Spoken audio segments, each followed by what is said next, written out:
할렐루야. 문득 이강균 집사님, 우리 지휘자 집사님께서 예전에 그 오케스트라 지휘하실 때 하셨던 말씀을 저희가 한번 들려주신 적이 있었는데, 집사님 오케스트라 지휘하실 때 그 단원들이 아픈 것을 허용을 하지 않으셨답니다.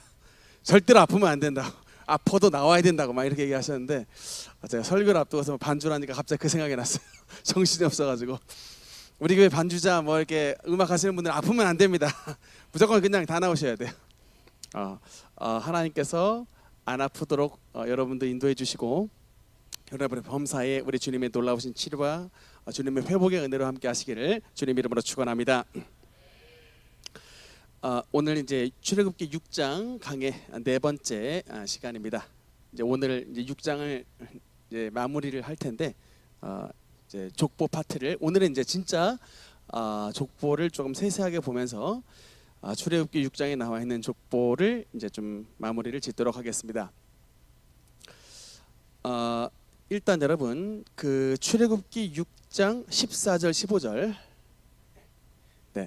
14, 15절 같이 읽도록 하겠습니다. 14절부터 16절까지 우리 같이 읽도록 하겠습니다. 시작. 그들의 조상을 따라 집의 어른은 이러하니라. 레의 장자 루벤의 아들들은 한옥과 발루와 헤스론과 갈미니, 이들은 루벤의 족장이요. 시몬의 아들들은 여무엘과 야민과 오앗과 야긴과 소알과 가나안 여인의 아들 사울이니, 이들은 시몬의 가족이요. 16절. 레위의 아들들의 이름은 그들의 족보대로 이러하니, 게르손과 고앗과 무라리요. 레위의 나이는 137세였으며. 아멘. 여러분, 그래서 일단 출애굽기 6장에 나와 있는 족보 해석법에 대해서 말씀을 드리면, 여러분 그 우리가 모든 인물들을 다 알 수는 없습니다. 그 중에 이제 키포인트를 좀 찝어야 되는데, 성경에서도 여기 인물들 가운데 키포인트를 찝으셨습니다. 어떤 방법으로 찝으셨느냐? 중요한 인물에게는 족보에 그의 나이를 기록합니다. 성경에서 몇 살에 살고 몇 살에 죽었더라라고 이렇게 나이가 기록이 되어 있는 사람이 있습니다. 그 죽은 나이가 기록되어 있는 사람은 하나님께서 특별하게 중요시 여기는 사람이에요. 어지간한 사람들은 죽을 때에 나이가 기록이 되지 않습니다. 그냥 다 이게 죽었더라, 그냥 이렇게 뭐하고 죽었더라 이렇게만 나오는데, 성경에 뭐 이렇게 향수하고 죽었더라라든지 하여튼 이렇게 이 죽은 나이가 기록되어 있는 사람은 성경에 있어서 중요한 의미를 가지는 사람들입니다. 그래서 오늘 특히 출애굽기 6장에 나와 있는 인물들이 누가 중요한 사람인가를 볼 때에 거기에 족보에 죽은 나이가 기록되어 있으면 그 중에서 이제 딱 주인공인 거예요. 딱 핵심 포인트 인물입니다. 그렇게 이해를 하시면 되겠습니다. 그런 차원에서 우리가 아까 출애굽기 6장 14절부터 16절까지 읽었을 때, 지난번 르우벤과 시몬과 레위 이 세 사람의 이제 족보가 제일 먼저 나온다고 했죠. 근데 그러면 여기 르우벤과 시몬과 레위 중에 셋 중에 여러분 누가 중요한 사람이겠습니까? 레위. 근데 그 이유가 뭐예요? 몇 살에 죽었더라라는 그게 딱 기록이 돼 있죠. 몇 살에 죽었습니까? 레위의 나이는 137세였으며, 생각보다 여러분 이 시대 사람들은 굉장히 그 장수했습니다. 우리는 모세가 120세 살았던 것은 알고 있는데, 모세의 조상들이 모세보다 더 많이 살았는가를 잘 이렇게 모르시는 분들이 있는데, 우리 오늘 출애굽기 6장의 족보를 보면 다 모세보다 오래 살았다는 사실을 알 수가 있어요. 그래서 일단 레위가 137세를 살았던 인물이었다. 여러분 그걸 아시면 되겠고요. 그 다음에 참고로 한번 보겠습니다.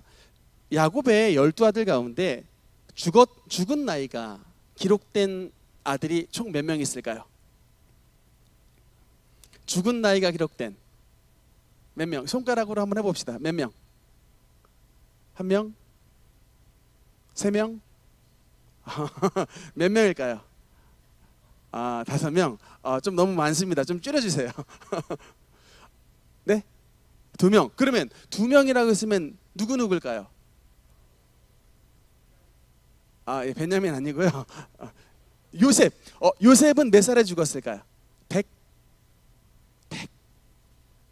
110세. 110살, 110세에 죽었다라고 성경에 기록되어 있고, 저는 원래는 이 말씀을 읽기 전에는 그 요셉만 그 야곱의 12아들 가운데 장자권을 가진 아들이니까 요셉만 나이가 기록이 된 줄 알았더니 출애굽기에 보니까 요셉 말고 한 아들이 더 있었으니 그가 바로 레위입니다.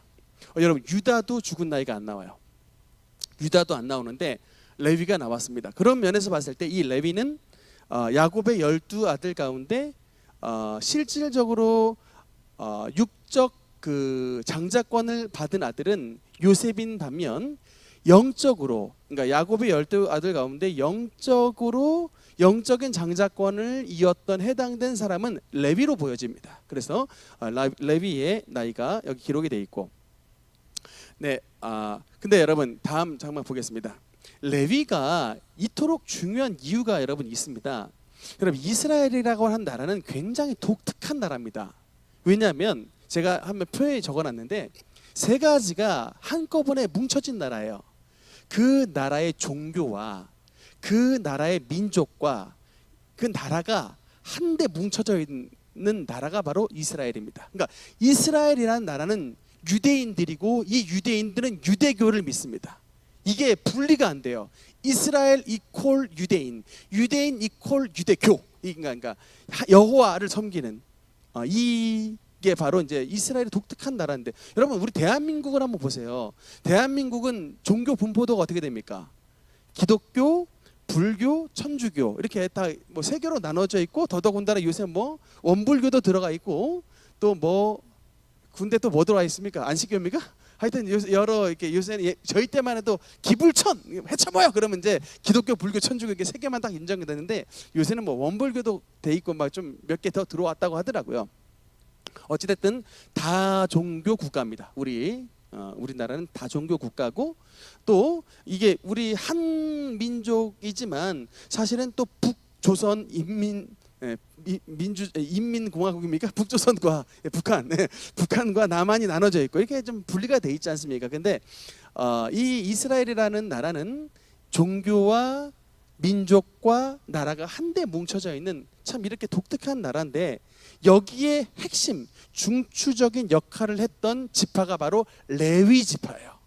여러분, 그래서 모세오경에 여러분 레위기가 들어가 있죠. 레위기. 그래서 이 레위기가 왜 중요하냐면, 하나님 앞에 제사를 드리는 종교에 해당된 민족이, 그 종교에 해당된 지파가 바로 레위 지파이기 때문에 그렇습니다. 그 일들을 감당을 한다. 그래서 이스라엘 종교의 중추적인 역할을 감당했던 지파가 바로 레위 지파이기 때문에 레위는 굉장히 중요한 위치에 있고, 오늘 출애굽기 6장에 그 레위에 대한 족보가 자세히 나와 있는 것입니다. 다음 화면 보겠습니다. 여러분, 그 유명한 성막이라고 합니다. 이제 하나님께서 아직 이때는 뭐 성막이 없었던 때이지만, 하나님께서 지금 이 레위인을 통해서 앞으로 하나님의 나라를 섬기는 이런 레위인들과 성막 봉사에 대한 그림을 하나님께서 이제 미리 가지시고 오늘 족보에 이렇게 말씀을 하셨습니다. 여러분, 지금 출애굽기 6장은요 모세가 어느 때냐면 한 번 바로 앞에 갔다가 좌절해가지고 지금 돌아왔던 때예요. 제가 지금 이 족보를 왜 말씀을 드리냐면, 하나님의 은혜의 표징이라고 말씀을 드렸습니다. 하나님 여호와의 이름을 말씀해 주셨고, 하나님께서 모세에게 은혜를 베푸실 표징을 족보를 통해서 주신 것인데, 이 족보가 왜 그 모세에게 은혜의 표징이 되냐면, 앞으로 너희의 나라에 지금 니들이 비록 종살이를 하고 있지만 니들은 종으로 끝날 것이 아니라 앞으로 저 성막을 통해서 하나님의 나라를 예비하는 위대한 제사장 국가가 될 것이다 라고 하는 그림을 보여주시는 거예요. 여러분, 저는 이 말씀을 볼 때 굉장히 가슴이 벅차올랐습니다. 여러분, 저는 하나님의 일하시는 원리를 정말 잘 알아요. 여러분, 하나님의 일하시는 원리 한번 잠깐 보면요, 여러분, 하나님은요 일하시기 전에 반드시 우리에게 뭐를 주시냐면 설계도를 주십니다. 하나님은 우리에게 비전을 주세요. 여러분, 이게 하나님의 원리입니다. 여러분, 하나님은 이 비전과 꿈은요 하나님의 언어예요. 그러니까 비전과 꿈을 가진 사람은 하나님과 소통이 됩니다. 그런데 여러분, 현실만 바라보는 사람들 있죠? 또는 과거에 막 얽매이고 과거에만 집착하는 사람들이 있습니다. 이건 하나님과 커뮤니케이션이, 그러니까 소통이 안 되는 거예요. 하나님은 여러분 지금 이 출애굽기 6장의 모세에게 지금 바로 앞에 갔다 와가지고 지금 절망을 하고 있는 이 모세에게 하나님의 원대한 족보, 하나님의 원대한 꿈을 보여주셔서 너는 지금 좌절하지 말아야 된다. 왜? 앞으로 내가 너를 통해서 이스라엘 나라를 위대한 제사장 국가로 만들 것이다 라고 하는 성막의 설계도를 주실 것을 지금 예표로 보여주시는 거예요. 그 인물들이 지금 족보에 나와 있는 것입니다. 중요한 인물들이 막 족보에 나와 있는 것이기 때문에 여러분, 하나님은 반드시 하나님의 일을 하시기에 앞서서 우리에게 설계도를 주세요. 청사진을 주십니다. 비전을 주시는 거예요. 미리 비전을 주시고 꿈을 이루십니다. 여러분, 그래서 참 제가 이 영적인 원리를 알았기 때문에 제가 항상 언제나 특히 능력교회 지축동 성전 건축에 앞서서 여러분, 우리 지축동 성전을 우리 땅터를 언제 샀습니까? 2019년도 5월 달에 3천만 원 헌금으로 가계약을 했고 2019년 8월 달에 잔금을 치렀습니다. 여러분, 근데 그래서 이게 2019년 8월 달에 이 땅이 지축 능력교회의 소유지가 딱 됐습니다만, 그보다 하나님께서 2년 앞서서 우리에게 미리 이 땅을 우리의 땅이 될 것이다라고 보여주셨어요. 저희가 자주 가는 그 참빛기도원의 그 기도원 재단을 통해서 앞으로 하나님께서 능력교회를 위해 땅을 예비하고 있는데 이 땅의 예표로서 잔디가 있는 땅이라고 보여주셨어요.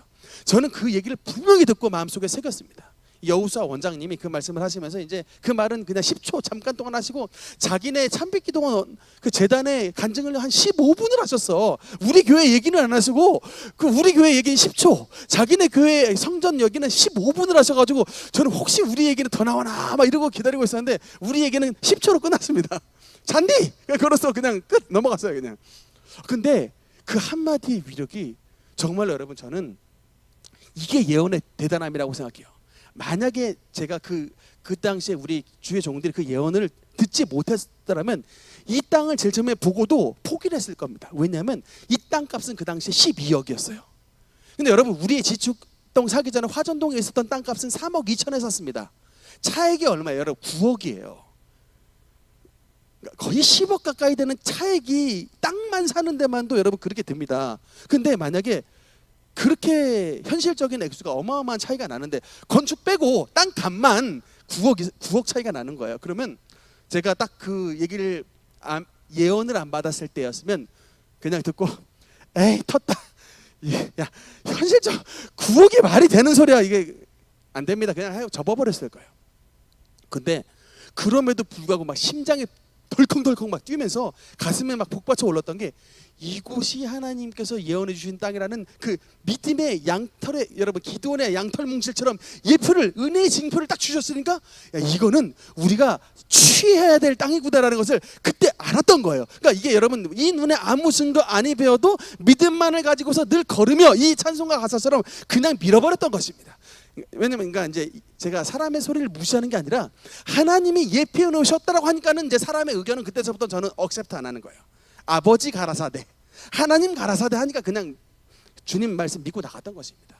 여러분, 이게 너무나도 중요해요. 그래서 하나님은 언제나 일하실 때에 우리에게 미리 청사진을 보여주신다. 미리 비전을 주시고 가게 하시는 거예요. 여러분, 이 땅 여기 지축동 건축할 때도요, 설계 도면이 건축 설계사에서 저에게 도면을 줬습니다. 도면대로 짓는 거예요. 하나님의 영적인 원리는 반드시 우리에게 설계 도면을 주신다. 근데 여러분, 어느 때 주님의 도면을 받을까요? 하나님을 만나야 주시는 거예요. 여러분, 내가 생각한다고 그건 내 도면이에요. 내 상상이야. 여러분, 하나님을 만나고 그 만나는 방법은 주님 앞에 기도로 통해서 대화를 해가지고 주님께서 주시는 계시를 받아야지. 여러분, 내 생각, 내 고민, 여러분 내 궁리만 하고 있으면 그거는 내 생각으로 끝나는 겁니다. 절대 여러분 100시간을 묵상을 하든 1000시간을 묵상을 하든 절대로 여러분 열리지 않아요.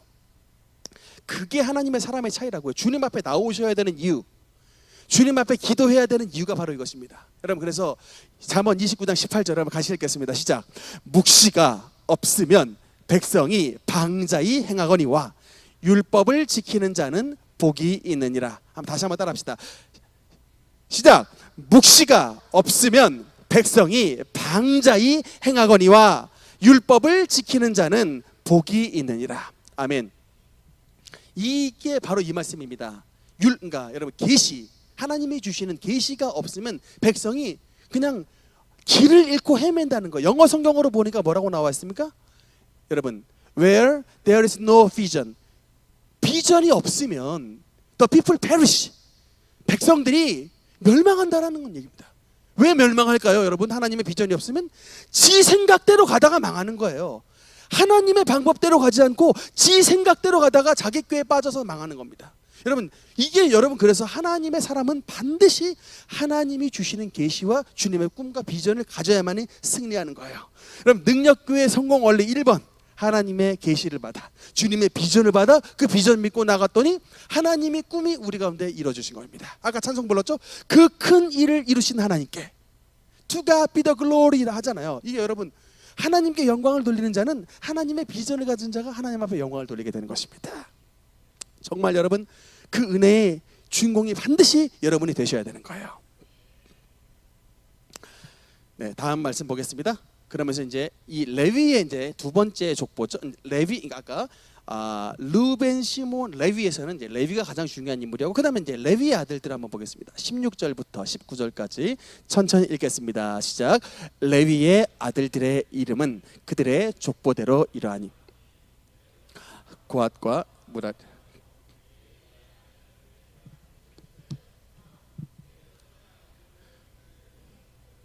림니, 시므이요. 고핫의 아들들은 아므람과 이스알과 헤브론과 우시엘이요. 고핫의 나이는 133세였으며 다음 무라리까지 보겠습니다. 무라리의 아들들은 마을리와 무시요. 이들은 그들의 족보대로 레위의 족장이요. 아멘. 여러분, 이 이제 레위의 세 아들의 이름은 여러분 반드시 아셔야 됩니다.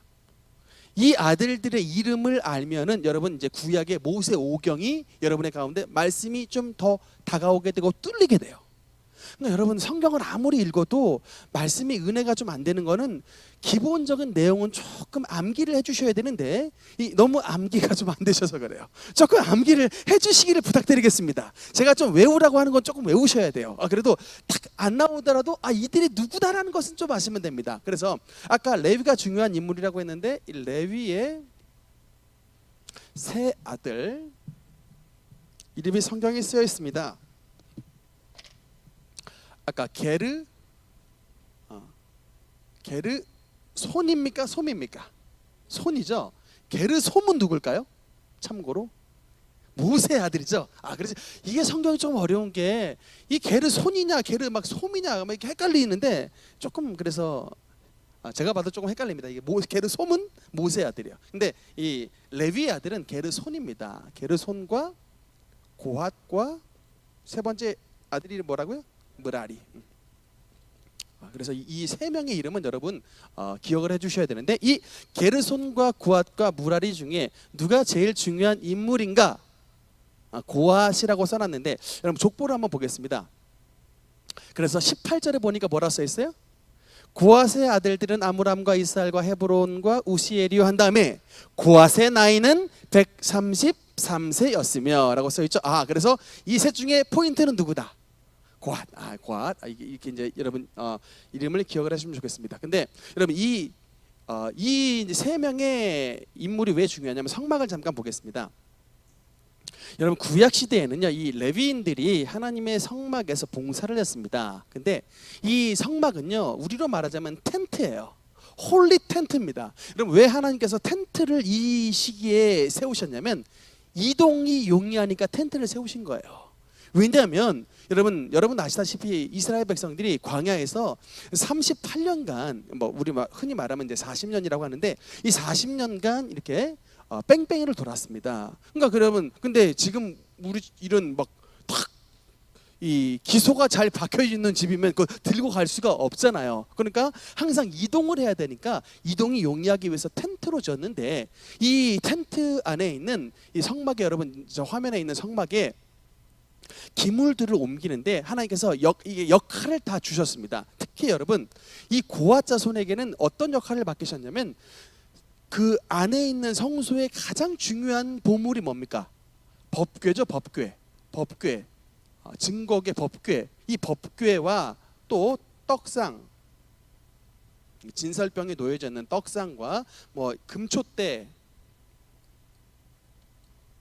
이런 너무나도 지극히 귀한 지성물을 오직 이 고앗 자손에게만 매기했어요.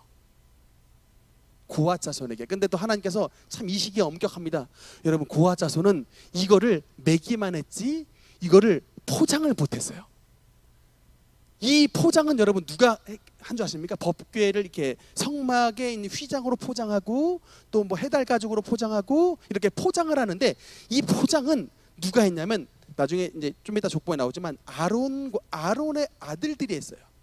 아론 대제사장의 가문 사람들이 이것을 포장을 했고, 오직 그러면 고앗 자손은 뭐 했냐면 그 궤를 매는 것만 했어요. 옮기는, 딱 이동 역할만 했습니다. 그러면서 하나님께서 고앗 자손에게 여러 번 강조하세요. 고앗 자손아, 너희는 죽지 않기 위해 절대로 지성물을 보거나 만지면 안 된다. 절대로 만져서는 안 된다. 이렇게 하나님께서, 그래서 참 이 자기의 역할은 딱 이 법궤, 떡상, 금촛대 같은 지성물들을 오직 옮기는 역할을 했어요. 여러분, 딱 옮기는 역할.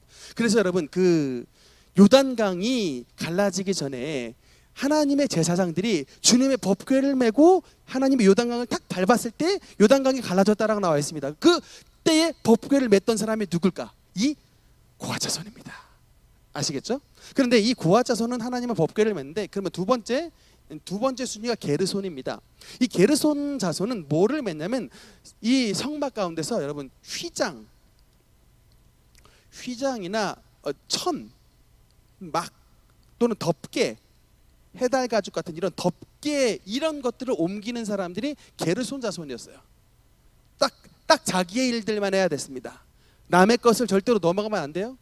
그리고 무라리 자손은 세 번째로, 이 무라리 자손은 뭘 옮겼냐면 성막에 여러분 이 천의 사이사이에 이렇게 막대기가 있죠. 그게 바로 기둥입니다. 놋기둥들이에요.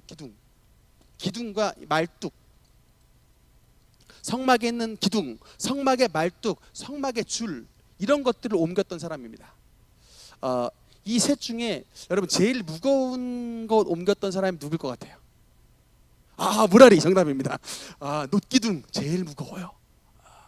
근데 여러분 참 하나님께서는 좀 공평하신 면이 있습니다. 왜냐하면 너희들 죽을 것이다 라고 말씀하신 그 조심해, 너희들 이거 잘못 건들면 죽어 라고 말한 사람들은 고앗이에요. 고앗에게만 있습니다.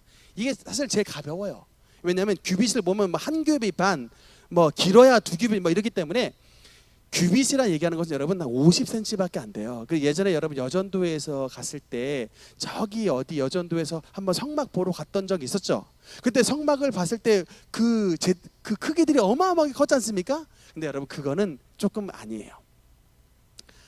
만약에 그게 진짜 실물이 그렇게 크고 무거운 것이었으면 이 고앗 자손 광야에서 옮기다가 죽습니다.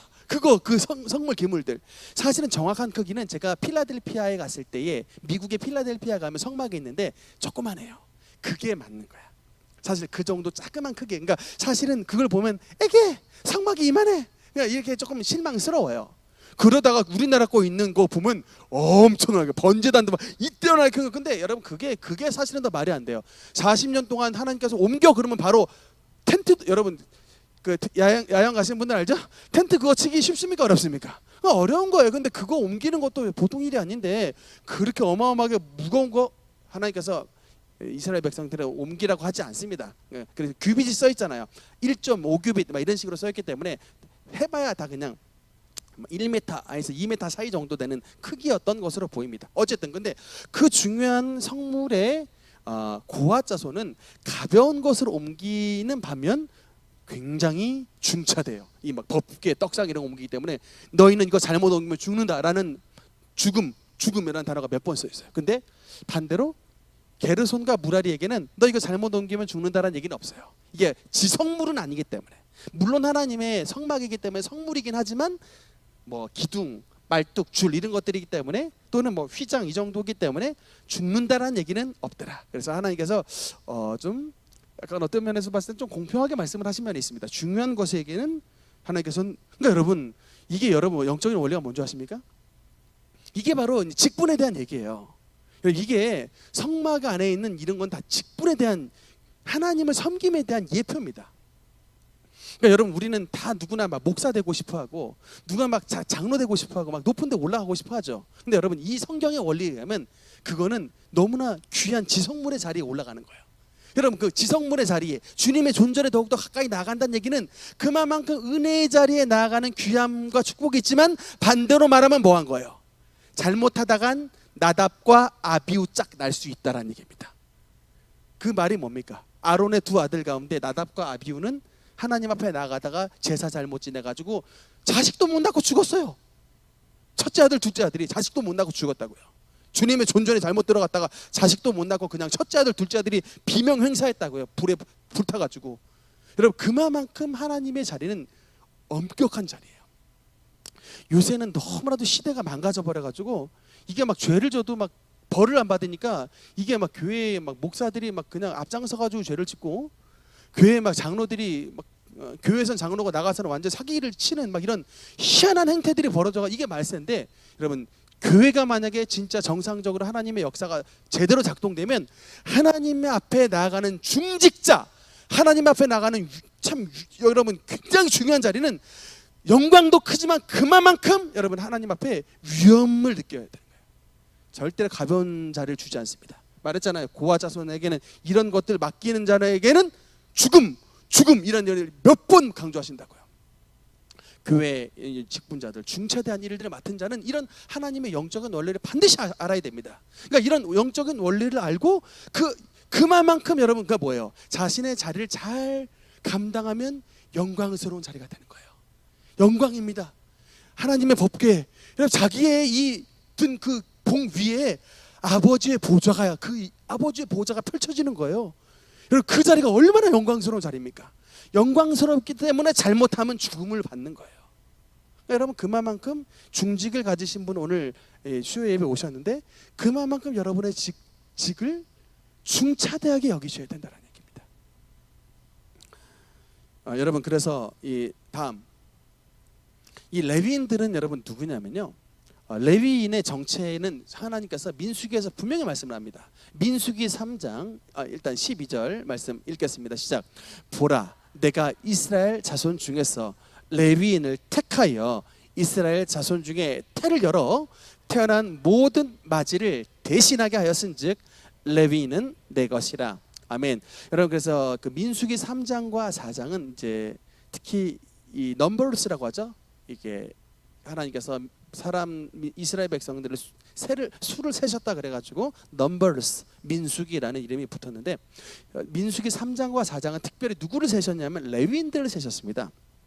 근데 하나님께서 이 레위인을 왜 이렇게 두셨냐면 이게 이제 나중에 우리 아직 출애굽기 10장을 안 넘어갔습니다만 유월절 사건 때 애굽의 장자들은 다 죽습니다만 하나님께서 유월절 어린 양 사건 때 누구를 보호해 주시죠?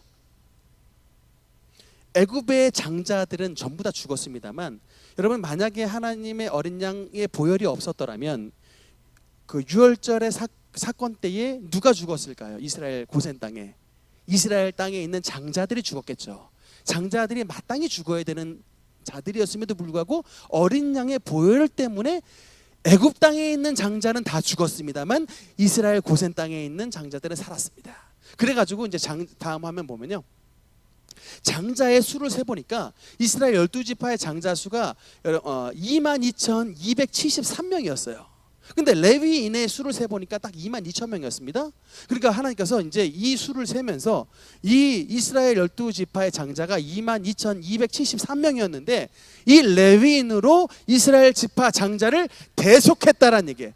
대신하게 했다. 근데 그 사람 수가 273명의 차이가 있어요. 장자가 수가 더 많았습니다. 이때 하나님께서는 273명에 해당되는 그 273명에다가 한 사람당 5세겔을 더해가지고 1365세겔을 아론과 그의 자손들에게 주어라라고 하는 이 헌금을 명하세요. 이게 이제 그래서 그렇게 대속을 하게 됐습니다. 그래서 여러분 이스라엘의 레위인들은 이스라엘의 맞이예요. 맞이, 장자예요. 영적인 장자. 옛날에 그래서 어른들은 자기의 자식들이 태어나면 첫 아들이 태어나면 하나님 앞에 드린 분들도 있습니다. 그게 근거가 뭐냐면 바로 이 말씀 때문에 그래요. 하나님께서 첫 것은 내 것이라고 했었는데 우리 집안의 아들은 하나님께서 하나님 앞에 드려야 된다 그래가지고 하나님 앞에 목사로 드렸던 서원했던 사람들이 굉장히 많아요. 여러 가문들의 그런 일들이 있었습니다. 그 정신이 어디에서 나왔냐면 바로 이 민수기 3장과 4장에 나와 있는 이 정신입니다. 근데 그래서 여러분 그 다시 성막의 화면을 보면요, 이런 그 이제 이 안에서 레위인들이 하나님 앞에 성막을 봉사했는데, 아까 말씀드렸던 것처럼 우리가 통상 말하는 레위인들, 통상으로 말하는 레위인이 여러분 이 세 반차로 이루어져 있는 거예요. 세 반차. 레위인은 총 세 가지의 반차로 이루어졌습니다. 성막 안에서 흰색 옷을 입고 돌아다니는 사람들이에요. 성막 안에서 흰색 옷을 입고 이 레위인들은 어떤 역할을 하냐면 아론 제사장들을 도와서, 대제사장 아론을 도와서 하나님 앞에 제사를 잘 지낼 수 있도록 돕는 사람들입니다. 그 사람들이 레위인인데, 이 레위인을 조금 속속들이 보면 세 가지의 반차로, 첫 번째 고앗, 두 번째 게르손, 세 번째 므라리, 이 세 가지의 반차로서 나누어질 수 있다는 것이 성경에 나와 있는 거예요. 그래서 그냥 보통 공부한 사람들은 그냥 뭐 레위인, 그러니까 이 정도 뭐 제사장을 돕는 사람들 이제 이 정도로 알지만, 레위인은 세 반차가 있으니 고앗 자손과 게르손 반차와 므라리 반차가 나눠져 있습니다. 이렇게 말하면 야, 어느 교회 다는지 아주 똑똑합니다. 이제 이런 얘기 듣는 거예요. 능력교회, 그렇죠? 네, 그 다음에 이제 그 다음 고앗의 아들들에 대해서 잠깐 보겠습니다. 19절부터. 아니죠. 19절이 아니라 18절부터 보겠습니다. 18절 읽겠습니다. 시작. 고앗의 아들들은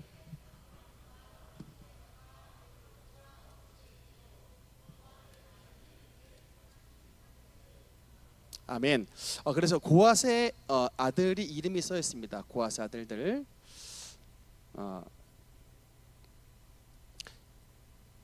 여러분 이제 고앗의 아들들. 고앗의 아들들은 첫 번째 누가 이름이 써 있습니까? 아므람, 또 두 번째는 이스할, 세 번째는 헤브론, 네 번째는 우시엘. 이 네 명의 이름이 써 있습니다. 아므람, 이스할, 헤브론, 우시엘, 네 명의 이름이 써 있습니다. 여러분 이 네 명 중에 누가 원픽이죠? 아므람, 그렇죠. 아므람 18절에 보니 몇 절입니까? 20절에 나와 있네요. 20절.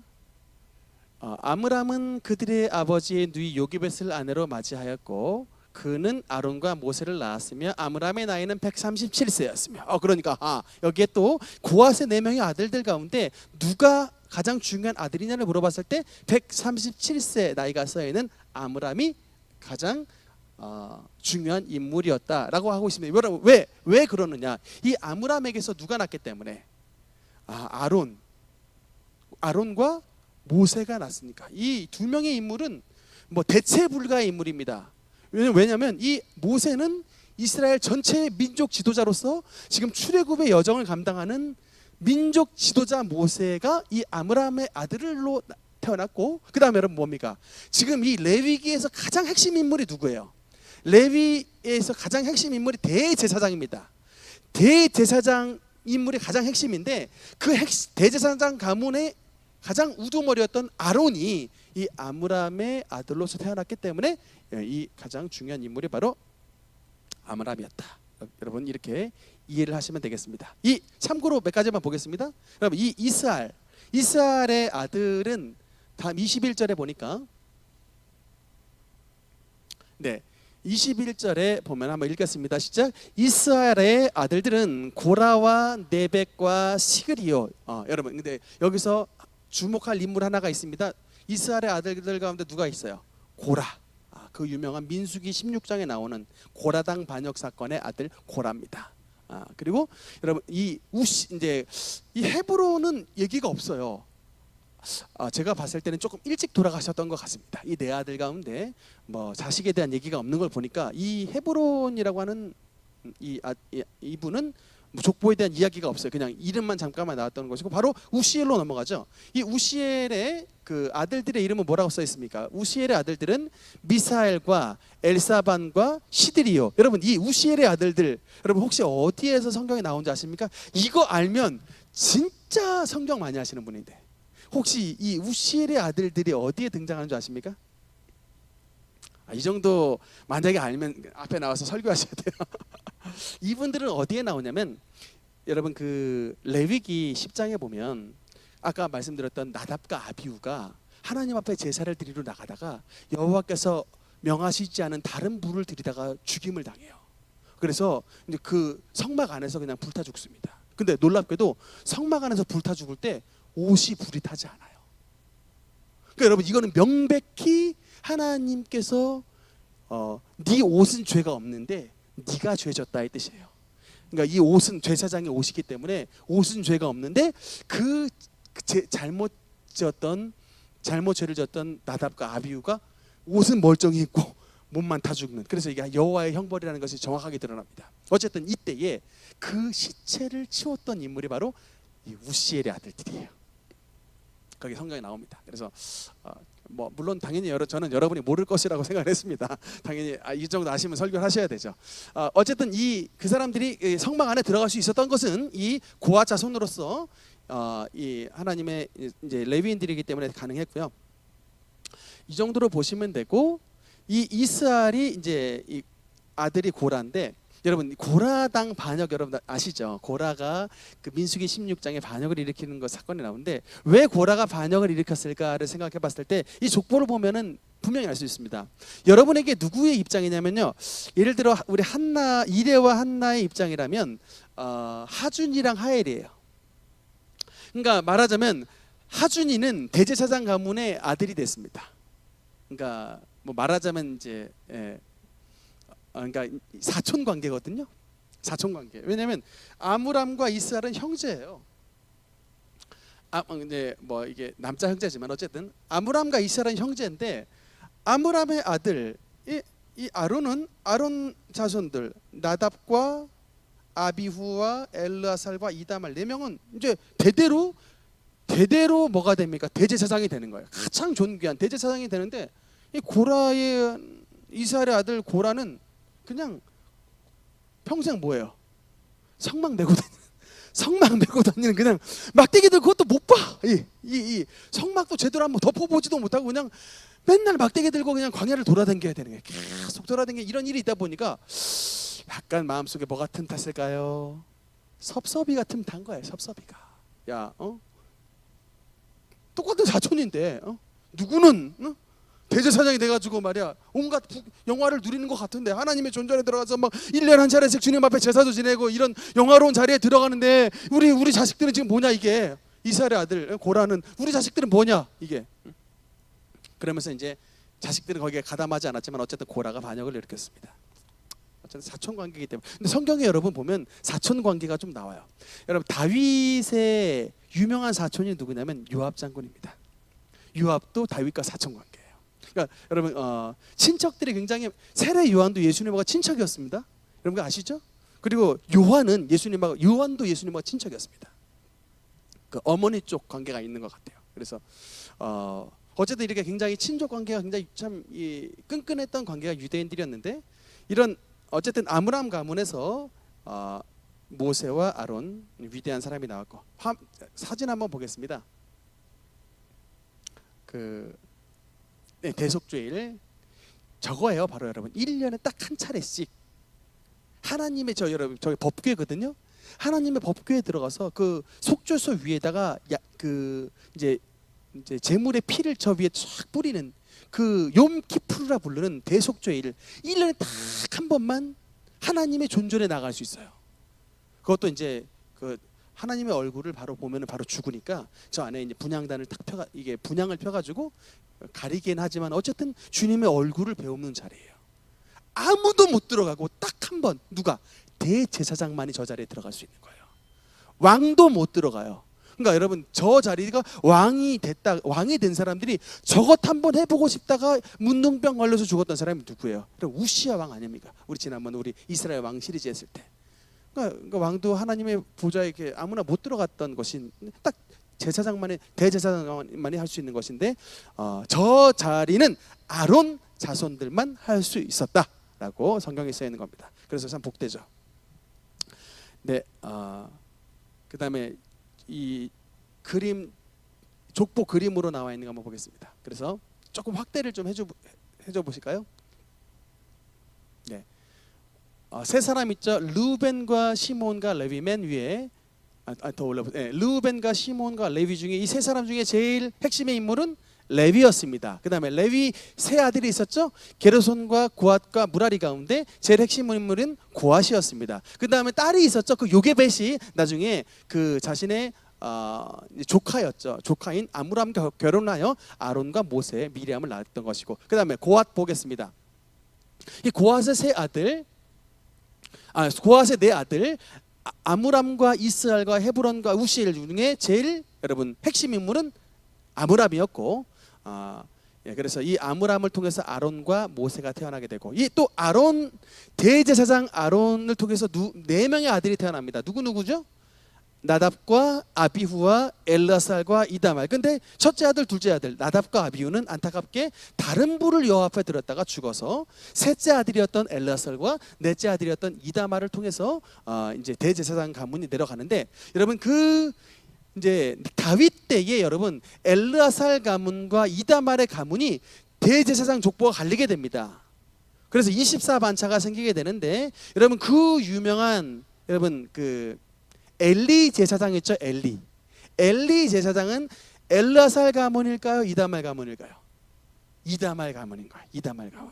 그리고 그 다윗 때 함께 그 다윗 시대 때에 법궤를 맸던 사독이라고 하는 유명한 대제사장이 있는데, 그 사독은 엘르아살 가문의 대제사장이었습니다. 그래서 왜 그분 다윗 때에 대제사장이 두 명이 나왔는가 조금 의문을 가지실 수 있었는데, 이게 다른 게 아니라 엘르아살과 이다말이라고 하는 두 아론의 아들에게서 계통이 나눠져 가지고 16명의 엘르아살 가문과 8명의 이다말 가문이 해서 24반차가 나오게 되고, 나중에 여러분 세례 요한이 대제사장의 아들인데 그 누구의 가문으로 태어나냐면 바로 여러분 이 엘르아살 계통의 나중에 아비야라고 하는 또 제사장 가문을 통해서 내려온 거예요. 족보가 그렇게 됩니다. 아론에게서. 그러니까 세례 요한이 쭉 거슬러 올라가면 아론까지 거슬러 올라가는 거예요. 아론 제사장, 아론, 엘르아살, 아비야, 그다음에 쭉 밑으로 내려와서 세례 요한까지 내려오게 된다. 네, 이제 결론 파트로 가겠습니다.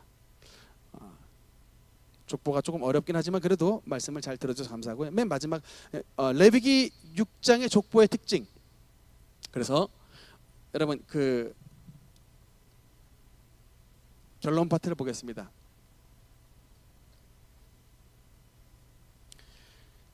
레위기 6장의 족보의 특징을 보니까 레위에서 어디까지 가냐면 비느하스까지 가는 거예요. 비느하스까지. 그래서 여러분 이제 레위의 아까 아들이 세 아들이 누구였죠? 레위의 세 아들 게르손과 고앗과 무라리였죠. 또 이 고앗의 또 네 명의 아들이 있었습니다. 고앗의 네 명의 아들은 첫째 아므람과 두 번째 이스알과 세 번째 헤브론과 네 번째 우시엘이었죠. 그다음에 이 아므람에게서 또 누가 났습니까? 아론과 모세가 태어난 거예요. 근데 이렇게 해서 이제 하나님께서 지금 이 모세 시대의 족보를 이렇게 완성을 하신 다음에, 근데 이 모세 시대의 족보로 끝난 게 아니라 여러분 이제 아론을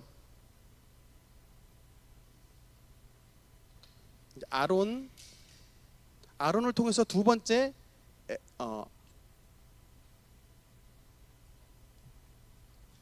아론은 나답과 아비후와 엘르아살과 이다말 이렇게 내려가게 되는데, 오늘 족보가 어디에서 끝나냐면 이 엘르아살의 아들 누구였습니까? 비느하스로 끝나는 거예요.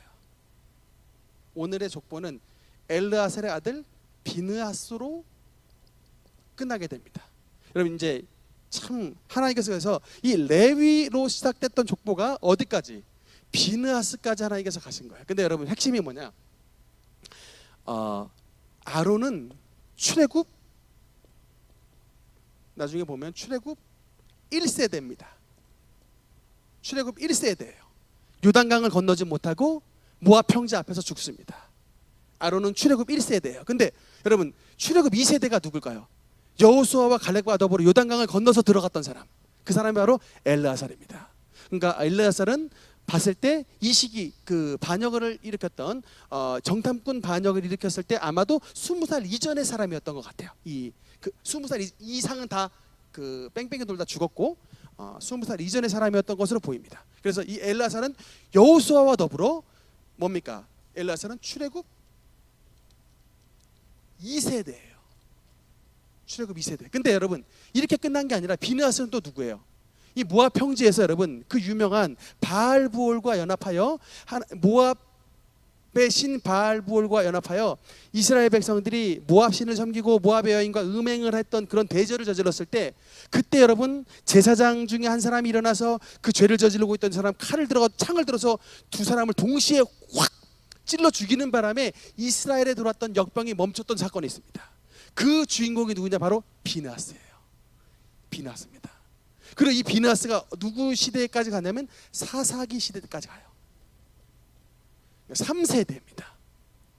여러분, 그러니까 지금 이 출애굽기 6장에 나와 있는 족보가 얼마나 하나님의 위대한 큰 그림을 보여주시느냐.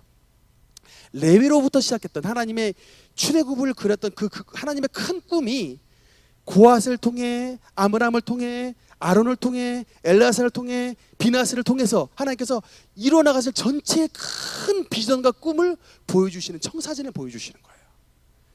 너희는 지금 비록 애굽 이 바로에게 속해서 종살이를 하고 있지만 너희는 종살이로 끝나는 것이 아니라 하나님의 위대한 제사장 국가가 되는데 그 제사장 국가를 이뤄나갈 그 사람들이 바로 아론이요, 바로 그의 아들 엘르아살이요, 그의 아들 비느하스라. 앞으로 하나님께서 그래서 이 사사기의 시대까지 하나님께서 미리 청사진으로 보여주시는 겁니다. 미리 보여주시는 거예요. 그래서 절대 낙담하지 말고 이런 위대한 족보가 아마도 비느하스는 아마 갓 태어난 아마 그냥 갓난 아기였을 것 같아요. 이 하나님께서 이 족보를 들이대셨을 때 갓난 아기였을 것 같아요. 시기상으로 봤을 때. 참 그런 하나님께서 이 위대한 족보를 통해서 하나님의 나라를 이뤄갈 대제사장 국가인 이스라엘의 청사진을 이 족보를 통해서 보여주신 것을 여러분 이해해 주시고 믿으시기 바랍니다.